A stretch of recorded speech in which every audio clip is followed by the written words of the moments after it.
It's the end of the 2008 housing crisis. The once-in-a-lifetime financial storm has caused dozens of banks to fail. But there's one bank, not only surviving the crisis unscathed, but also capitalizing on this opportunity to become the largest bank in America, J.P. Morgan Chase. Sitting on the throne of this financial empire is the Wall Street banker, Jamie Dimon.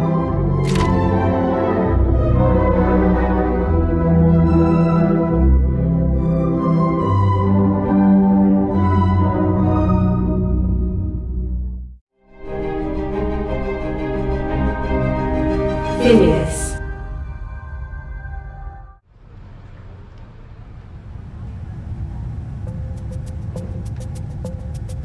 Jamie Dimon is born into the finance business. In 1921, his grandfather came to New York with nothing, but soon built a successful career as a banker, and then as a stockbroker. By the time Jamie is born, his father Theodore Dimon also has become a wealthy stockbroker. Well, my parents were real moralists, so you do the right thing, you only do the right thing, you treat people, everyone equally and fairly. My mom was one of the earliest women's liberals around after reading, some of those books and stuff like that. Dimon's childhood is almost too perfect, attending private schools and spending summers in the mountains in Colorado. His life has been the envy of other children of the same age, but to the young Jamie, it isn't enough. From day one, Jamie has an unwavering ambition. He wants to make a fortune, more than that of his father and grandfather. He recognized early on that to succeed achieving this goal, he should be in the finance industry. But first, he should go to a great college. But to his dismay, he's rejected by his dream school, Brown University.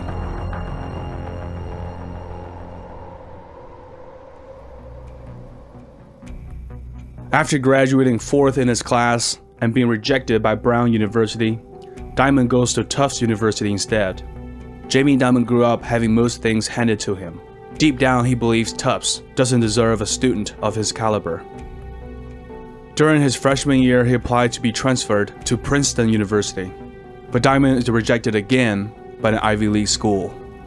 Jamie Dimon feels he's entitled to go to the best school in America. He decides the best way to prove he's worthy of greatness is by becoming the #1 student at Tufts.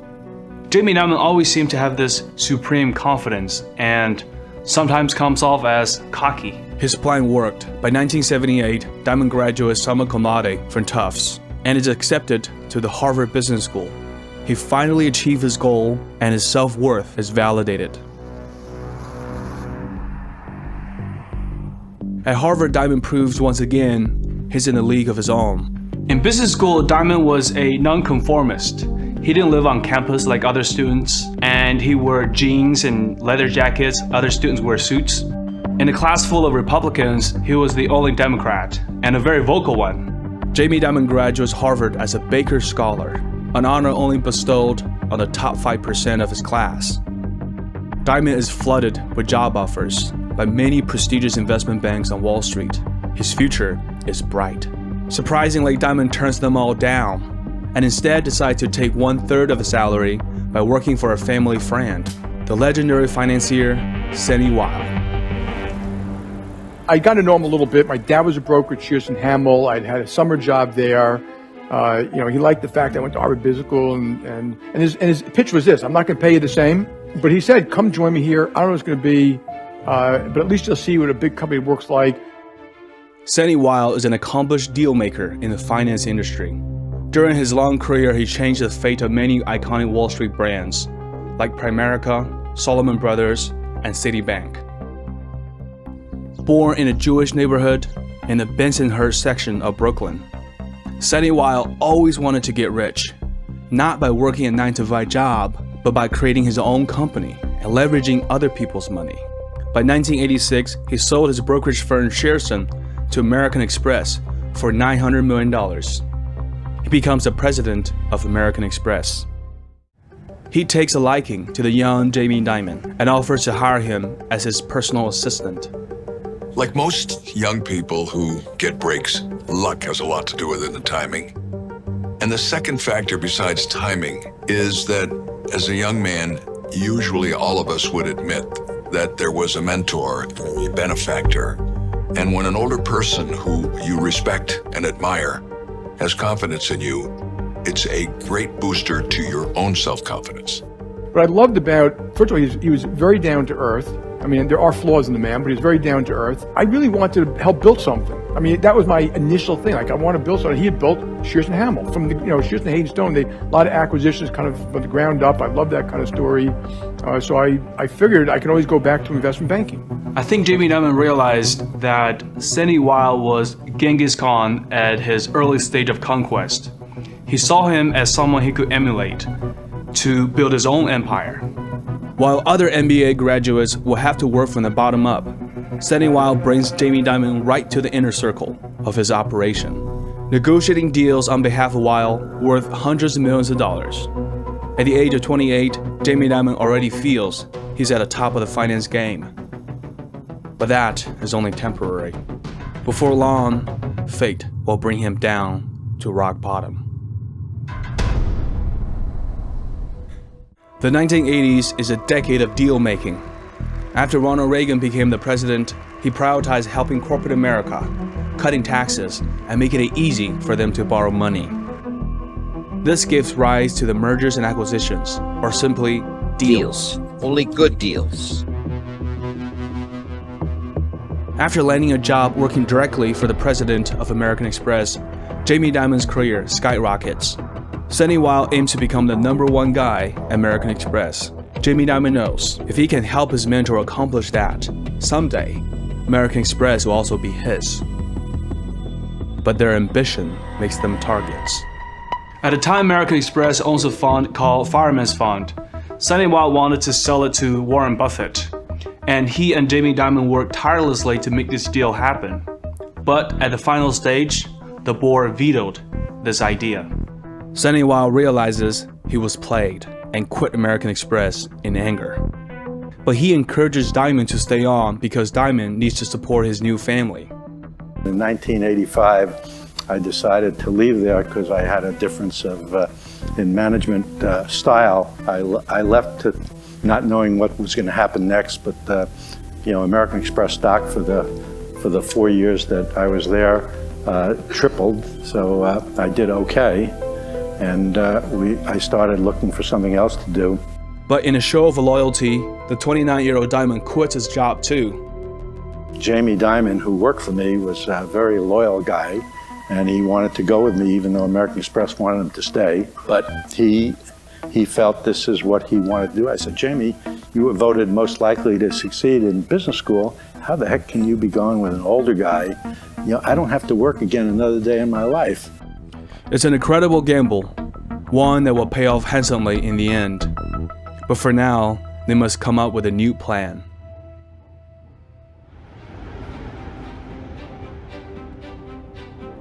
After his fall from grace, the unyielding Sandy Weill is determined to make a comeback, with Dimon on his side. At the age of 58, his peers see Sandy Weill as someone on the way out. No Wall Street firms want to hire him as their executive. It's a mistake they will come to regret. In the meantime, Sandy Weill and Dimon are forced to look elsewhere for deals. They're looking to take over a smaller company, then leverage it to take over bigger companies. And before long, they find just the company from an unlikely place.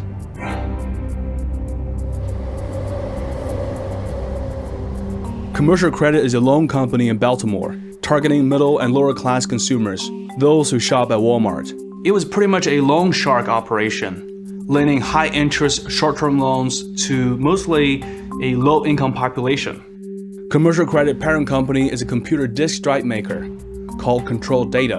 It was a bizarre acquisition, doomed to fail from the get-go. By 1985, Control Data is in financial trouble and is ready to sell the child company for cash.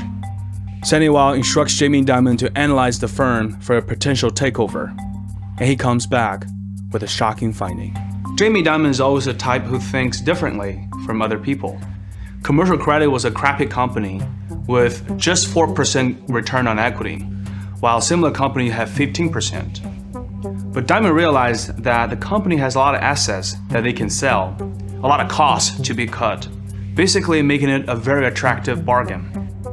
They approached Warren Buffett again for investment. But to Buffett, the days of owning cigar butts companies are long gone. His partner Charlie Munger convinced Buffett to focus on quality companies to invest in, rather than trying to turn around bad ones. And he'd been taught it by Ben Graham, but he saw the point. You couldn't scale that business. And it was kind of scroungy and unpleasant, and you're firing people. Who in the hell wants to do that? So Buffett rejects their offer. The deal is now on the verge of falling out. Their plan of an epic comeback now seems impossible. In this situation, there are three possible ways to take over this company. The first is to look for a wealthy co-investor, like Warren Buffett, but that didn't work out. The second way is to do a leveraged buyout by borrowing a lot of money plus some equity to fully take over the company. But the company will immediately have a heavy debt burden, risking bankruptcy. The third option is to do a public offering by selling a portion of the ownership to the public. The challenge is to convince investors to buy. Jamie Dimon sees commercial credit as an undervalued company that can be turned around by someone like him, making it an attractive investment. Sandy Weil decides to put the majority of his own fortune by buying 10% of the company and offering 80% of the company to the public. Jamie Dimon, while barely in his early 30s, invests everything he's got, $425,000, into the company. They raised $850 million, instantly making their investments profitable. Sandy Weil also decides to appoint Dimon as the company's chief financial officer and gives Dimon a large number of stock options as a reward for his loyalty. We took that company public. They sold 80% of the company. We raised enough money to get the company an investment-grade credit rating, which a finance company needed.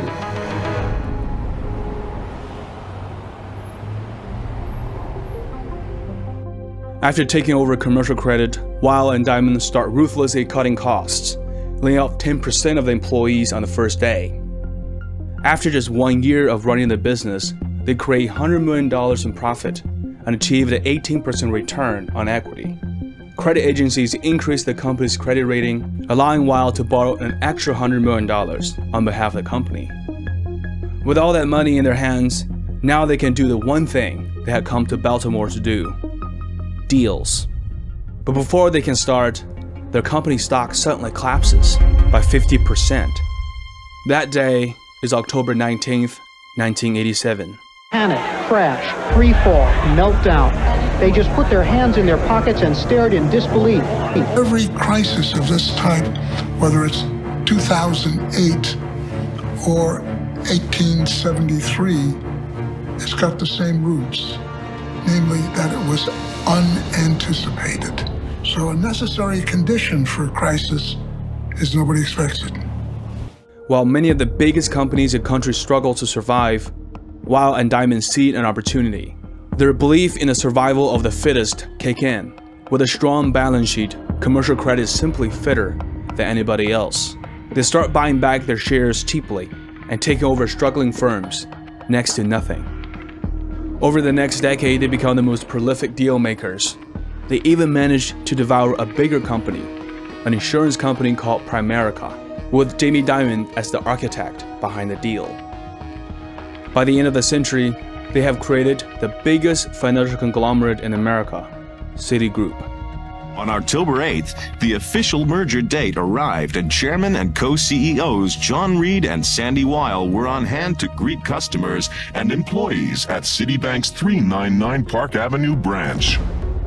As the CEO of Citigroup, Sandy Weil is now the king of Wall Street, and Dimon becomes the president of Citigroup. But his real responsibility is at managing the investment funds of Citigroup. Jamie Dimon is only one step away from becoming the most powerful man in finance. He knows it's only a matter of time until he becomes the CEO of Citigroup. But Sandy Weil has a different idea. The 1990s is a decade of an economic boom. For the first time, the United States has a budget surplus. Although Clinton is a Democrat president, he manages to cut taxes on capital gains and real estate. Sandy Weill is the apex predator of Wall Street. With his political influence, he manages to get Clinton administration to create the Financial Service Modernization Act, allowing the merger of commercial banks with insurance companies. The age of mega banks is here. Sandy Weill rewards his protege, the young and ambitious Jamie Dimon, by making him the president of Citigroup. But for Dimon, it's not enough. He wants his mentor's seat at the table. He knows it's only a matter of time until he gets what he's entitled to. But as a master deal maker, Sandy Weill always has a plan B. He realized that although Jamie Dimon is a skilled and intelligent businessman, he's often too blunt and has a big temper. These traits can make him vulnerable as the CEO of Citigroup. As a backup plan, Sandy Weill brings in his daughter, Jessica Bibliovich, and puts her in Dimon's division.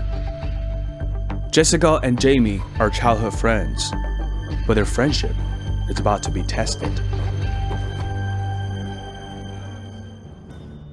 While initially, Dimon welcomed Weill's daughter by promoting her to the chairman of the company's mutual fund division. Seeing the rise of low-fee mutual funds like Vanguard, Dimon believes that traditional high-cost mutual funds will fail eventually. He instructs Jessica to reshuffle her business and start doing the low-cost mutual funds business. Sandy Weill objects to the idea, but Dimon eventually prevails. A year later, when the time comes for promotion, Jamie Dimon does not give Jessica a promotion because he believes she didn't do a good job. In 1996, for example, Jessica's mutual fund division brought in just $288 million in net assets, compared with $3.1 billion in Merrill Lynch. In Dimon's defense, he's always preaching about treating people equally, so he didn't give Jessica any favors. Treat all people properly, with respect, treat them all the same, whether they're clerks or CEOs. Someone once mentioned, yes, Jamie, that's true, but you treat them all badly sometimes, but don't treat them well, but treat them equally. But to Sandy Weill, his daughter is being alienated by Jamie Dimon. Dimon's ambition has gotten the better of him. If he can't handle relationships with his employees, how can he ever become a great CEO of Citigroup? Citigroup stock topped the New York Exchange active list and fell 7/8 to 46 1/8 on news of a corporate restructuring and a management shakeup, which included the resignation of President Jamie Dimon. You know, look, I worked for Sandy for 14 years. I didn't get along with him the last 5. I always thought it was going to get better. I obviously was wrong because I walked in one day and he fired me. In November 1998, after 15 years of partnership with his mentor, Sandy Weill, Jamie Dimon is fired. I went home, I told my wife and children, I called my wife up and said, Judy, I'm going to tell you something, I'm not kidding, because I always make jokes about things like that, but I wanted to make sure the kids were fine. I went home, I have 3 wonderful daughters, they were much younger then.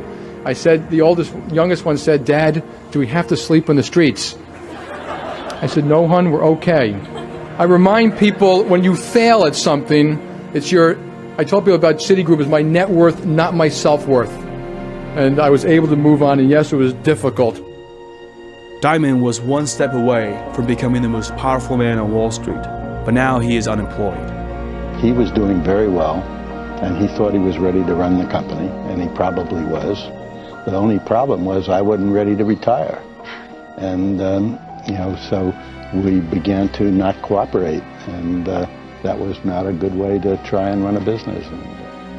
Jamie Dimon is no stranger to failure. Over the years of corporate conquest with Sandy Weill, Dimon has built a strong reputation as an effective corporate leader.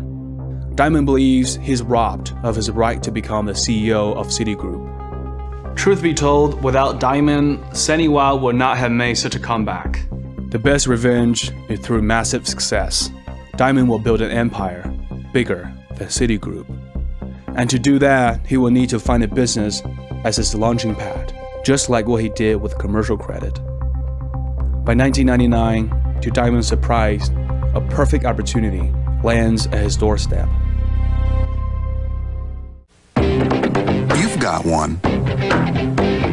You've probably got more than one, and chances are one of yours is one of ours. Bank One is a badly run financial conglomerate based in Chicago. Bank One was not doing well. At the time, his credit card was rated the worst in the industry because of bad customer service and hidden fees. Bank One CEO John McCoy, nicknamed Flyby McCoy, is known to go on lavish vacations while the company has poor earnings. The board fires McCoy and is urgently looking for a wartime CEO to take his place. As far as the board is concerned, there is only one man capable of turning the bank around: Jamie Dimon.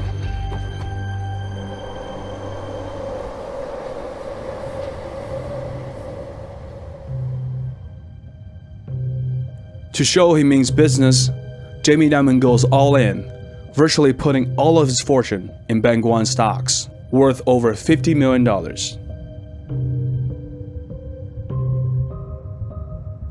There's one rule I have, I call skin in the game, is that nobody should put others at risk without having harm to himself. Okay? In other words, if you lose money to your clients, you should be exposed to the same risk. Dimon gambles his future on Bank One, but he may have underestimated just how bad the company is. Bank One was much tougher than JP Morgan. I mean, not even close. It was failing, the stocks were down, everyone hated each other.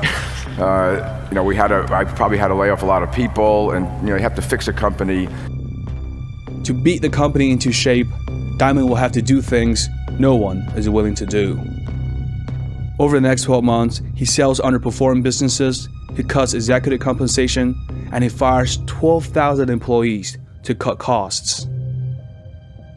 Took away their cars, their clubs, their SERPs, their 401k matches. I took away their matching gift programs, the financial planning, and they weren't that happy. And I met with them in rooms like this. I said, because folks, those are entitlements. We're going to lay off people. You're in good shape, they aren't. And we, collectively, are to blame. And I want you to stand forward and be proud that you're cutting your stuff first.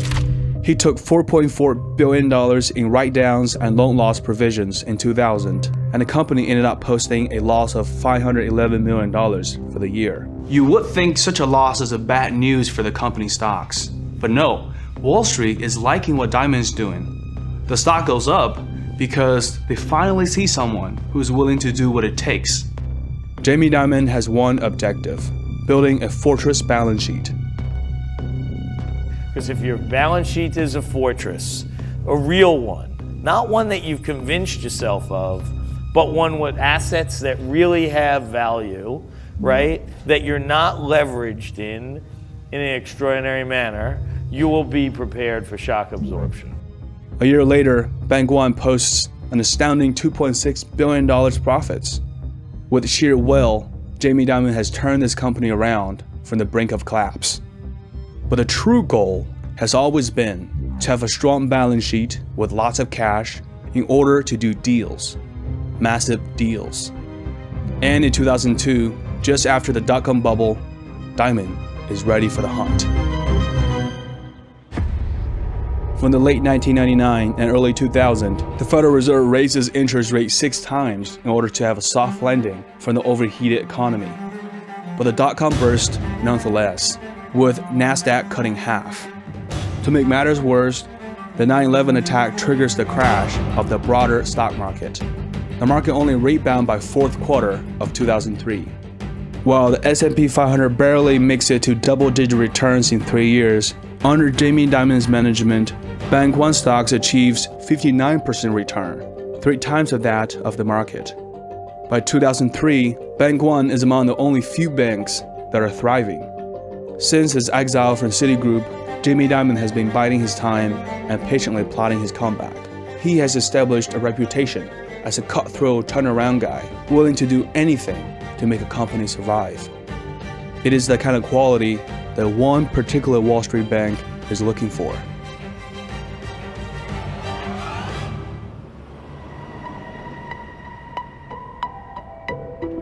JP Morgan was founded by the notorious banker J. Pierpont Morgan. Morgan, also born in a banking family, was always destined for success. JP Morgan was really extraordinary character. He was steely-eyed, determined, very smart, and somebody who had that characteristic, I will take charge. And he did. But by 2003, after a century of transformation, JP Morgan Chase has become a sleeping giant. The collapse of the deal between Enron and Dynegy has left Enron employees stunned, many of them wondering if they'll be getting their next paycheck. The Enron scandal cost JP Morgan $135 million in fines and a negative public image. The current CEO, William Harrison, is at his retirement age. He knows, to reverse the fortune of JP Morgan Chase, the company must find a man, just like its founder, J. Pierpont Morgan. By the start of 2003, he finds such a man. At the time, both Bank One and JP Morgan are looking to do deals. From a business perspective, it's a great fit because JP Morgan can use Bank One to strengthen its branch banking business. But what really makes the deal attractive is acquiring Jamie Dimon as the successor to William Harrison. Unlike Sandy Weil, William Harrison is not a power-hungry person. He doesn't feel threatened by Dimon. In fact, he made it clear that Dimon would become the CEO once the merger is completed. JP Morgan Chase merges with Bank One, and after 1 year of consolidation, Jamie Dimon officially becomes the CEO of JP Morgan Chase, then the second largest bank in America, second to Citigroup, but not for long. What many people don't know is that JP Morgan is among the oldest and most established institutional collectors of blue-chip contemporary art. It's a tradition established by none other than the founder, J. Pierpont Morgan himself. Even today, JP Morgan holds over $900 million across 30,000 works of art in their collection. And it's not just to look at. Contemporary art prices have outpaced the S&P 500 by 164% from 1995 to 2021. While having low correlation to any major asset class. If you have been watching the videos of this channel, you may realize that a lot of these great investors and traders invest in these types of attractive assets. But I'm not Jamie Dimon nor JP Morgan. I don't have millions of dollars to invest in art. That is until I found Masterworks, the unicorn investment platform. Now I can just pull up Masterworks' site and invest, choosing from a catalog of offerings backed by physical, multi-million-dollar art. Naturally, they're an ideal partner for my channel, so anybody who uses Phineas link gets the priority access to their platform where you can invest in art like me and JP Morgan. I highly recommend you check out that link in the description of this video.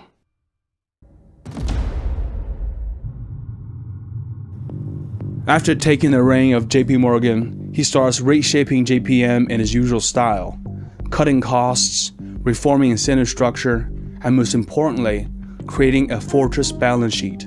But that is not enough. Wall Street only cares about profit, how much money you're making. To beat Citigroup in the marketplace and becomes the #1 on Wall Street, JPM will have to make more money.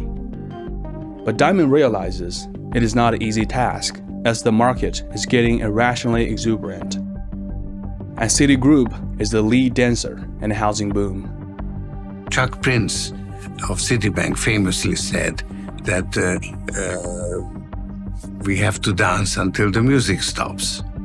Actually, the music had stopped already when he said that.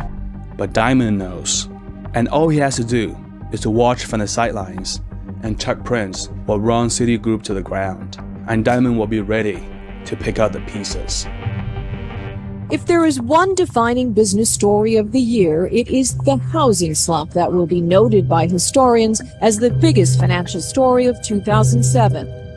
Just 5 years after recovering from the dot-com bubble, the American economy finds itself in a bigger recession. This time, it's the housing market. The first bank to fail is Bear Stearns. Wall Street woke up this morning only to face a bad dream. Investment giant Bear Stearns, one of the most admired firms in America, now one of the most endangered.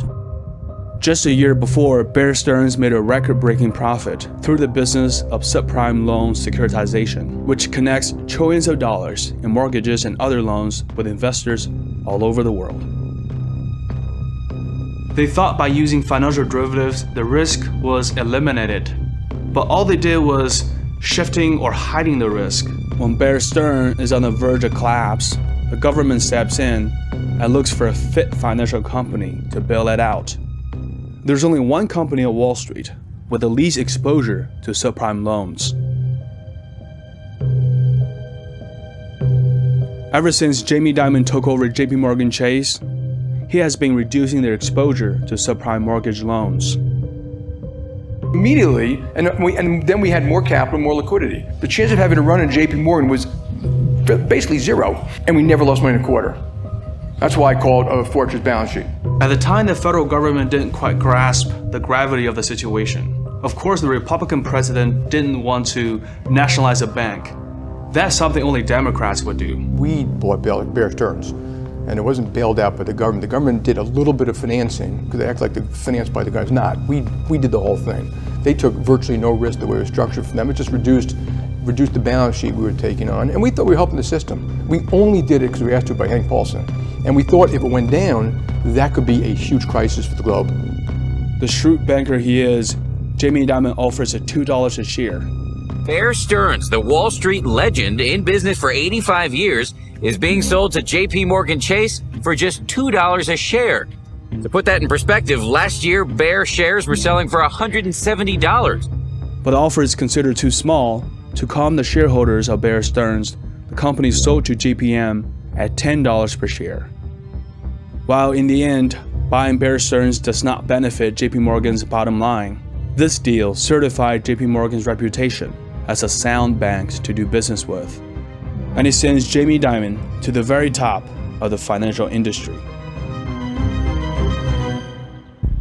By the end of 2008, Jamie Dimon is practically the last man standing. The House of Morgan is now the House of Dimon. Compared to other banks at the time, JP Morgan Chase is viewed as safer, almost becoming the bank of last resort. Its money market management business takes in $200 billion in 2008 alone. Its commercial banking division has increased income by 27% in 2008, while the rest of the country is gripped by recession. But for Citigroup, it's a different story. After Sandy Weill retired, he left Citi to the hands of Chuck Prince, but it proved to be a mistake. Their heavy exposure to troubled mortgage-backed securities has caused the bank to be among the first to be in trouble in 2007. The board removes Chuck Prince immediately and replaces him with a Vikram Pandit. But it is already too late. The damage is done.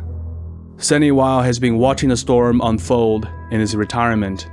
He realizes firing Jamie Dimon is perhaps the worst mistake of his career.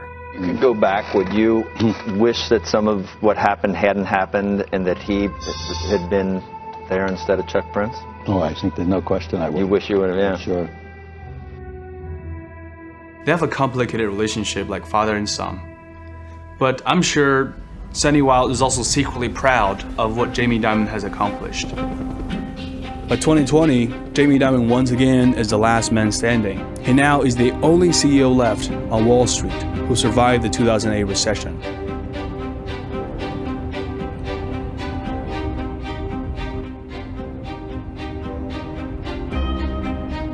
I think what separates Jamie Dimon from other business leaders is that he's a very principled person. What you see is what you get. He has a list of values that he believes in, and he treats everyone the same based on those values, including himself. But don't pander to the bullshit that you hear from people all the time. Get up every day, do the best you can, tell the truth, fight every day. I put the jersey on a JP Morgan every single day, and if we make a mistake, we should admit it.